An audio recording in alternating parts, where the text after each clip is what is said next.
Absolyutni dramatika do'stlar. Real Madrid Benfica darvozabonidan gol o'tkazgan holda 4-2 hisobida mag'lubiyatga uchramoqda va endi Chempionlar Ligasining play-offida qatnasha olmaydi. Ha do'stlar, to'g'ridan-to'g'ri qatnasha olmaydi. Xo'sh, juda ko'pchilikda savol tug'ilmoqda, endi Realning taqdiri nima bo'ladi Chempionlar Ligasida deb. Hozir mana shunaqangi tezkor xabarlarni o'tkazib yubormaslik uchun kanalimga obuna bo'ling. Men sizlarga buni batafsil aytib beraman. Unda boshladik do'stlar.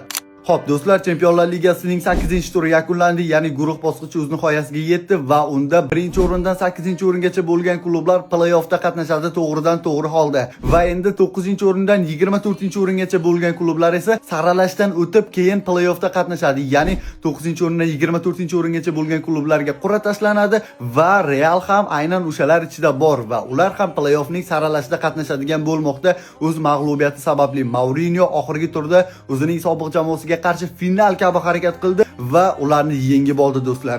Xo'p, endi asosiy masalaga kelamiz. Qolganlarnikidan ko'ra hozir Realning taqdiri qiziqroq barchaga, chunki asosiy jamoalar masalalarni hal qildi. Kuchli 8likda play-offga chiqib oldi va Real qolib ketdi bu 8likdan. Endi nima bo'ladi? Real endi 9-o'rindan 24-o'ringacha bo'lgan klublar kabi Chempionlar Ligasi saralashida qatnashadi play-off uchun va u raqiblar kim bo'lishi mumkin, bilasizmi? Eng qizig'i, oxirgi turda mag'lubiyatga uchragan Benfica bo'lishi mumkin va 23-o'rindagi Bodo Glimt jamoasi. Shunday ekan, qanday bo'lmasin, baribir qiyin raqib tushmoqda Realga. Yoki Benfica yoki Bodo Glimt bo'ladi. Xo'sh do'stlar, sizni bu borada qanday fikrlaringiz bor? Real kim bilan raqib bo'ladi? O'zi umuman Chempionlar Ligasida kim favorit va kimning holati haqida qanday fikrlarga egasiz? Barchasini kommentariyada qoldiring.